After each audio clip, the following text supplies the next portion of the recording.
भारत अखंड हो, हिंदू प्रचंड हो। बंधुओं, बांग्लादेश में इस समय जो परिस्थिति बनी है और वहाँ पर हमारे हिंदू भाई बहनों के साथ, हमारे बाल बच्चों के साथ जिस तरह का अत्याचार अनाचार हो रहा है और उनकी जो परिस्थिति है, उनको देख करके हृदय बहुत दुखी है। वेदना निरंतर बढ़ती ही चली जा रही है। चिंता चित्त को आच्छादित कर रही है। ऐसे समय में हम सबको क्या करना चाहिए, कर्तव्य क्या है, इसी का विचार मन में आता है। हिंदुओं के सार्वभौम गुरु होने के नाते, विशेष करके आसपास के जो हमारे हिंदू हैं उनके प्रति हृदय की गहरी जुड़ी भावना होने के नाते हमने ये चाहा है कि हमारे देश के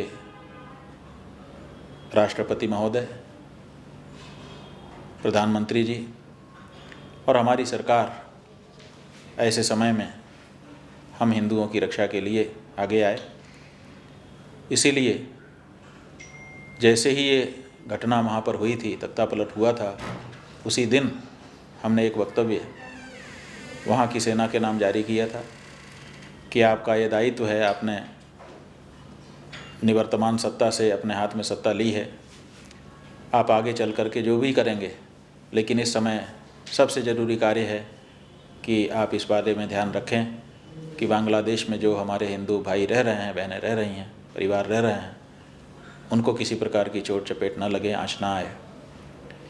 हालांकि वहाँ की जो सेना सरकार थी वो इसमें पूरी तरह से सफल नहीं रही और हम हिंदुओं पर बड़े अत्याचार हुए और अभी भी हो रहे हैं।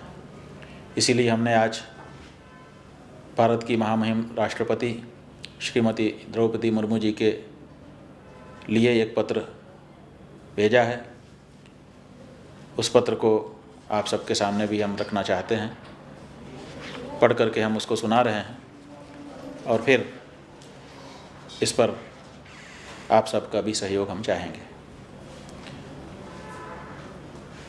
महामहिम राष्ट्रपति जी को जो पत्र हमने लिखा है उसका प्रारूप ये है। महोदय, आप और राष्ट्र का सर्वविध उत्कर्ष हो। इस शुभाशंसा के साथ संपूर्ण विश्व के हिंदुओं के गुरु होने के नाते मैं आपका ध्यान इस भयावह तथ्य की ओर आकर्षित करना चाहता हूँ कि पड़ोसी राष्ट्र बांग्लादेश में 5 अगस्त 2024 ईस्वी के दिन हुए सत्ता परिवर्तन के पश्चात से उक्त देश में उसके मूल निवासी अल्पसंख्यक हिंदू धर्मावलंबी निरपराध स्त्री पुरुष एवं अबोध बालकों की नृशंस हत्या की जा रही है। हिंदू महिलाओं के साथ बलात्कार किया जा रहा है। हिंदुओं की संपत्तियों को नष्ट किया जा रहा है। वहाँ की वर्तमान सत्ता हिंदुओं पर उपद्रवी तत्वों के द्वारा किए जा रहे बर्बर अत्याचारों को रोकने में अब तक समर्थ नहीं हो सकी है।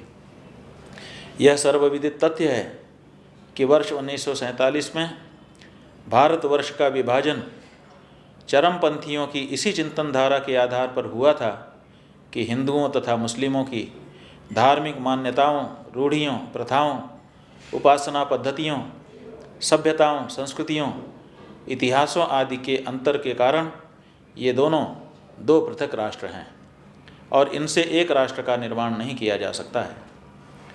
उनकी इसी सोच के आधार पर भारत का विभाजन हुआ, जिसके कारण आज के ही दिन अर्थात 14 अगस्त 1947 के दिन पाकिस्तान का जन्म हुआ। पाकिस्तान के विभाजन के पश्चात 16 दिसंबर 1971 के दिन पाकिस्तानी सेना के द्वारा भारतीय सेना के समक्ष किए गए आत्मसमर्पण के फलस्वरूप बांग्लादेश अस्तित्व में आया। विभाजन के पश्चात जब मुसलमान जनसंख्या का भारत से पाकिस्तान और हिंदू जनसंख्या का पाकिस्तान से भारत आव्रजन हो रहा था, उस समय उपद्रवियों ने कई लाख आवाजाही कर रहे लोगों की हत्या कर दी, जिसके कारण जनसंख्या की अदला बदली का काम रोक दिया गया और लुई माउंटबेटन की सलाह पर पाकिस्तानी सत्ता के शिखर पुरुष जनाब मोहम्मद अली जिन्ना तथा भारतीय सत्ता के कर्णधारों श्रीमान जवाहरलाल नेहरू एवं श्रीमान सरदार वल्लभ भाई पटेल ने यह आश्वासन दिया कि अब किसी को अपना देश छोड़ने की आवश्यकता नहीं है। जो जहाँ है वहीं रहे, उनके धर्म, जीवन और संपत्ति की सुरक्षा उन्हीं के मूल स्थान पर वहाँ की शासन सत्ता सुनिश्चित करेगी।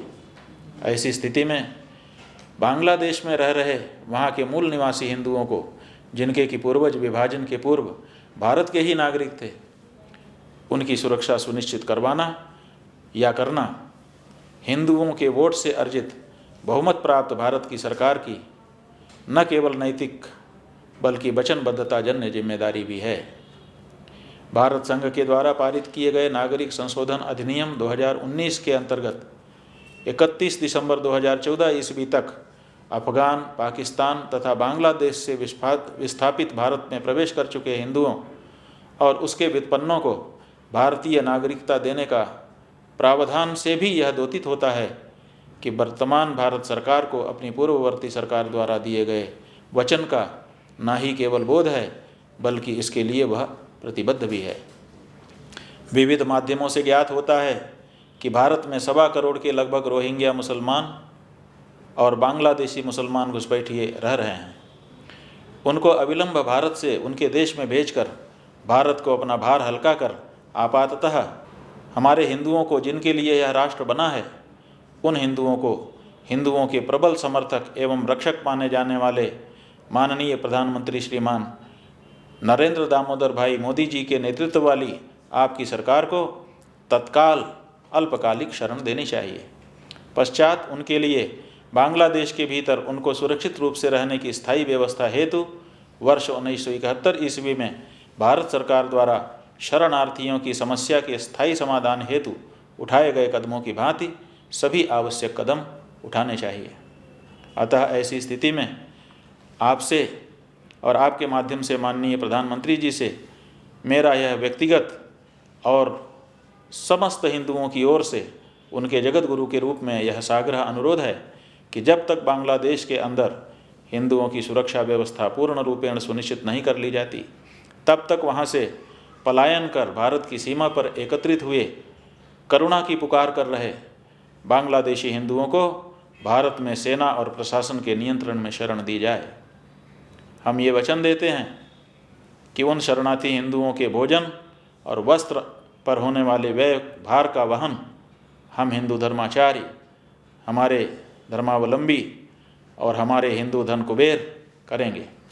एतदर्थ हम सरकारी कोष पर भार नहीं आने देंगे। हमारी केवल यही आपसे पुकार है कि हमारे हिंदुओं की रक्षा करें। आपका और राष्ट्र का कल्याण हो। सनातन धर्मावलंबी हिंदू और उनके सभी व्युत्पन्नों का हितैषी अभिमुक्तेश्वरानंद सरस्वती। हमारी ओर से ये पत्र हमने महामहिम राष्ट्रपति जी को भेजा है। जैसा आपने सुना, हमने पत्र में ये जिम्मेदारी लेने के लिए भी वचन दिया है कि अगर आप हिंदू शरणार्थियों को बांग्लादेश से जो आना चाहते हैं भारत में आने देंगे, तो अगर उनके भोजन वस्त्रादि के लिए आर्थिक व्यय भार के कारण ऐसा नहीं कर रहे हैं तो उसके लिए भी मत हिचकिए। उसके लिए हिंदू समाज, हम सब लोग खड़े हो जाएंगे और पूरा करेंगे। हम केवल इतना ही इस पत्र के माध्यम से कहना चाहते हैं कि अगर भारत की भूमि से ये संदेश विश्व में रहने वाले किसी भी कोने के हिंदू को नहीं गया कि हमारी भूमि भारत है, अगर कभी हमको कहीं समस्या हुई तो कम से कम भारत में तो हम जाएंगे तो वहाँ पर दरवाज़ा हमको खुला मिलेगा। अगर ये संदेश हम अपने हिंदुओं को नहीं दे सके तो ये बहुत अच्छा नहीं होगा।